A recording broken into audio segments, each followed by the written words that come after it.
Hello दोस्तों, तो आज की वीडियो मैंने कुछ थोरो घोड़ों पे बनाई है और उसके लिए मैं भिलवाड़ा आया हूँ।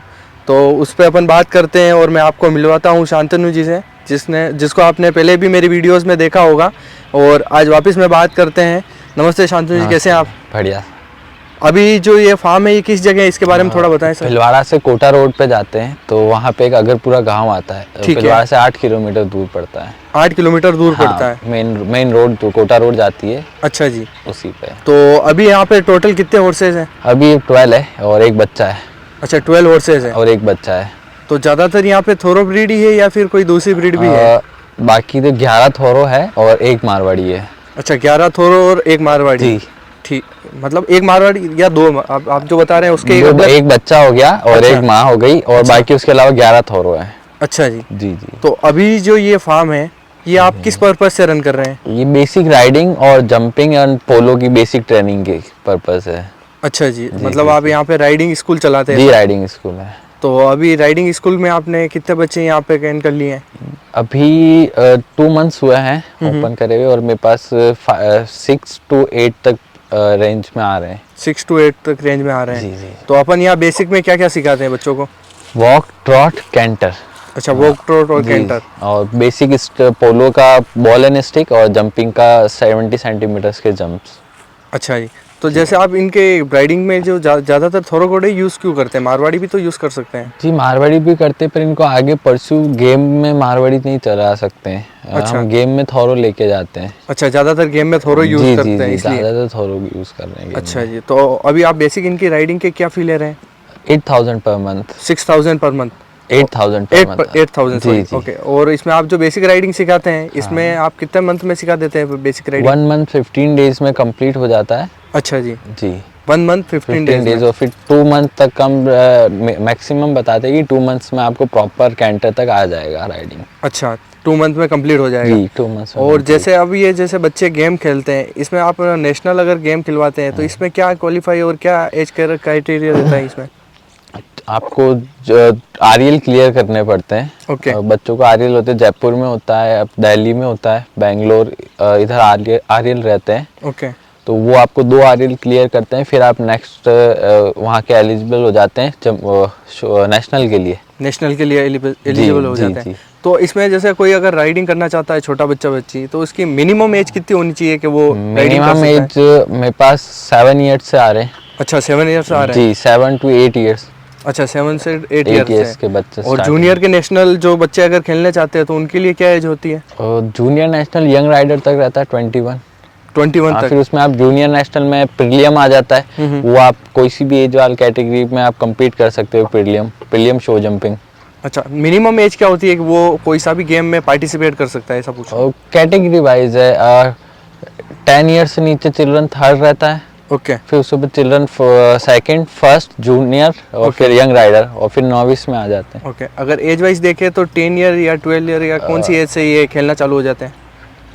10 ईयर्स से बच्चा, हाँ 10 से 12 ईयर से खेलना चालू हो हाँ, जाता है। 9 to 10 ईयर्स से चिल्ड्रन थर्ड में बच्चा गेम खेल लेता है जो, पर उनका नेशनल नहीं होता। नेशनल आपका चिल्ड्रन सेकंड से रहता है जो 10 ईयर्स से अबव हो जाते हैं। अच्छा, 10 ईयर से अबव हो जाते हैं। तो अभी यहाँ पे अपने जैसे आपने 10 से 12 घोड़े रख रखे हैं, तो इसमें सभी जो घोड़ियाँ ही हैं या फिर गेल्ड हॉर्सेस भी हैं? नहीं जी, बाकी ये मेरे पीछे आप इसको देख रहे हैं, ये गेल्ड है, बाकी सारी मेयर्स है। बाकी सारी मेयर्स हैं। हाँ। तो अपने पास जो घोड़ियाँ हैं उनके आप ब्रीडिंग पर्पस भी यूज़ करते हैं? जी, ये एक अभी 2 घोड़ियाँ ब्रीडिंग पर्पस से रख रखी है। एक ऑस्ट्रेलियन है, ओके, उषा स्टड फार्म का। अच्छा, तो उससे अभी ब्रीडिंग भी ले रहे हैं। ओके। सॉरी, मैं इस स्टड का नाम भूलना पूछ गया, उसके बारे में आप थोड़ा वापस बताएं सर। स्टड में रजिस्ट्रेशन है हर्ष स्टड फार्म से और राइडिंग स्कूल में रजिस्टर्ड है ये flying riding and polo club से। अच्छा, फ्लाइंग राइडिंग एंड क्लब से। जी। तो ये जो आप गेल्ड हॉर्स लाए ये उषा स्टड फार्म से लाए सर? नहीं, स्टैलियन है उषा का। अच्छा, हाँ, स्टेलियन जो लाए वो उषा स्टड फार्म का। बाकी ये सब पोलो पोनीज है। अच्छा, ये सारे पोलो पोनीज हैं। और जो वो स्टेलियन है वो आप ब्रीडिंग पर्पस यूज करते हैं? तो अपने पास जो यहाँ पे मेयर्स हैं उन पे आपने उस घोड़े को यूज किया है अभी? जी, मैं दो फॉल लिए हैं उससे। अच्छा, 2 फॉल लिए हैं। तो उसका आप बेसिकली कोई चार्ज भी पे करते हैं यहाँ पे?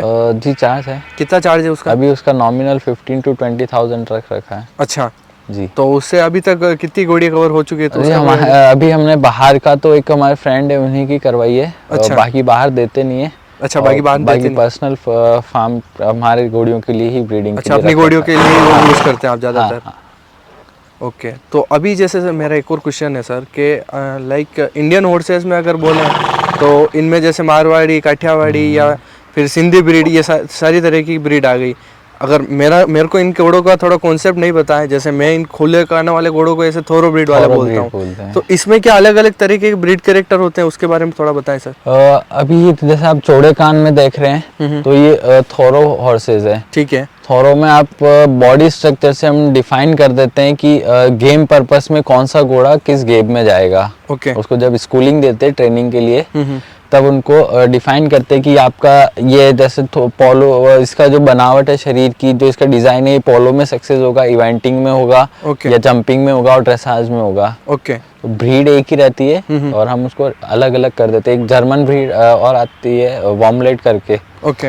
वो काफी हाइट में बड़े रहते हैं इनसे, वो भी दिखने में ऐसे होते हैं पर थोड़ा बॉडी स्ट्रक्चर उनका ज्यादा ब्रॉड होता है थोरो से। ओके। वो शो जंपिंग एंड ड्रेसाज में यूज आते हैं। अच्छा जी, तो बेसिकली अपने इधर ज्यादातर थोरो ब्रीड है। ओके जी, तो जैसे थोरो ब्रीड की यहाँ पे ज्यादातर ब्रीडिंग कहाँ से होती है, आप ज्यादातर कहाँ से खरीदते हैं घोड़े घोड़ी? सर हम तो रेस कोर्स से लेते हैं। ओके। उनको ट्रेन करते हैं okay. And then sell out करते हैं। अच्छा, जंपिंग में। तो आप जैसे घोड़े घोड़ी अगर देखते हैं तो आप एक अच्छा थोरो ब्रीड में क्या देखते हैं? भाई ये ऐसा होना चाहिए, एक लाइन में इसके कान ऐसे होने चाहिए, इसका हार्ट ऐसा होना चाहिए। कान तो सभी थोरो ब्रीड के ऐसे ही आते हैं। ओके। मारवाड़ी में नहीं है कि आपके कान टच होने चाहिए या दूर रह रहे हैं, तो उसके हम इनमें सिर्फ देखते हैं फिजिकल कंडीशन। ओके। घोड़ा पैरों से साउंड होना चाहिए, ओके। फिट होना चाहिए चलने के लिए, ठीक है। बॉडी फ्लेक्सिबल होनी चाहिए, ठीक है, और थोड़ा मजबूत होना चाहिए बनावट में। ओके जी। तो वो घोड़ा आपके काम का वो है। घोड़ा हमारे काम का है। तो जैसे आप कोई जैसे नया घोड़ा या घोड़ी खरीदते हैं तो उसके आप जैसे मिनिमम अगर उसको जैसे राइडिंग पर्पस में यूज़ करते हैं या किसी भी गेम के लिए यूज़ करते हैं तो उसके लिए क्या एज रहती है और कैसे आप उसको ट्रेन करते हैं, उसके बारे में बताएं सर। सब बेसिक राइडिंग का हम अगर लेके आते हैं घोड़ा रेस कोर्स से, तो वो उसको ट्रेन करने में 1 मंथ करीबन लगता है। अच्छा। फिर उसको बेसिक राइडिंग में ट्रेन करते हैं, फिर हमको लगता है ये आगे गेम में खेल सकता है, तो फिर उसको देखते हैं पोलो में जा सकता है या जंपिंग में जा सकता है। ओके। उस तरीके से फिर उसको उस टाइप की स्कूलिंग देते हैं। ओके, उस टाइप की आप स्कूलिंग देते हैं। जी जी जी। तो अभी जैसे अपने पास जो घोड़े घोड़ी हैं उनके आप जैसे नालबंदी कराते हैं तो आप इनके चारों पैरों में नाले लगवाते हैं या दोनों पैरों में लगवाते हैं? जी, चारों पैरों में लगाते हैं। चारों पैरों में लगवाते हैं। तो इनकी जैसे नालबंदी का क्या समय रहता है कि इतने टाइम में आप नालबंदी करवा देते हैं? 1.5 महीने से 2 महीने में हर 1.5-2 महीने में अपन नालबंदी करा देते हैं। अच्छा। सभी घोड़ों की एक साथ होती है। तो ऐसा कोई जरूरी, जैसे दूसरे घोड़े भी ऐसे जैसे सड़कों पे ऐसे घूमते हैं तो वो तो नालबंदी नहीं कराते, आपके सड़कों पे तो ऐसे घोड़ों को आपको लेके नहीं जाना पड़ सकता, वो तो बहुत रिस्की रहता है। ओके। अगर उनके सुम नीचे से होते, वो घिसते जल्दी है, तो नीचे से आपके कच्चे पड़ते, वाइट लाइन बोलते हैं इनमें सुम्स में। ओके। तो वाइट लाइन आपकी आ जाती है, घोड़ा लेम हो जाता है। ओके। इनको कच्चे ग्राउंड पे घोड़ों को चलाओ, तो आप अगर नॉमिनल काम दे रहे हो, बहुत हल्का हल्का काम दे रहे हो, तो आप इनको बिना नाल के भी चला सकते हैं। पर जैसे हमारे पोलो में खेलते हैं और एरिना पोलो खेलते हैं, जंपिंग में करते हैं, तो इनके सुम फिर नीचे से फटने लग जाते हैं। ओके। हमारी एरिया की थोड़ी मिट्टी भी हार्ड है, तो इस वजह से हमको चारों पैर पे लगाने पड़ते हैं। चारों पैर पे लगाने इसलिए ज्यादा जरूरी होते हैं, कोई पत्थर वत्थर नहीं लग जाए घोड़े के। तो अपने पास जैसे यहाँ पे घोड़े घोड़ी हैं तो ये आप सेल परचेस का भी काम करते हैं? जी, मैं जंपिंग के घोड़े ट्रेन करता हूँ। ओके। और उनको आगे सेल करता हूँ। उनको आगे सेल करते हैं। जी। और आपके पीछे जो चारों घोड़े हैं ये ये सब पोलो पोनीज है, ये हमने पोलो खेलते हुए इनको परचेज किया था। अच्छा। हाँ। तो अपने जैसे ये थोरों की, इन घोड़ों की खरीदने और सेल करने की रेंज क्या रहती है? सर वो पर हॉर्स पे डिपेंड करता है, आपका घोड़ा कितना अच्छा खेल रहा है और आपका घोड़ा कितना अच्छा आगे कर सकता है। ओके। तो उस पे हम रेट डिसाइड करते हैं। जैसे नॉमिनल आप रेस कोर्स से जो बता रहे हैं, नॉमिनल हम रेस कोर्स से लाते हैं 1,10,000, 20,000, 50। अच्छा, इस रेंज में। अच्छा। हाँ। और उस पे फिर आप जो भी काम जो भी काम करते हैं, जो भी मेरा खर्चा आता है वो, और जो ट्रेनर्स की सैलरी रहती है वो इंक्लूड करके, ओके, और फिर उसको आगे सेल करते हैं। उसको आगे सेल कर देते हैं। जी। तो अभी जैसे आप राइडिंग क्लासेस लगाते हैं उसका क्या समय है? अभी सुबह सर्दियों में 6:30 to 8:30 रहता है। ओके। इवनिंग में 4:30 to 6:30। अच्छा जी। जी।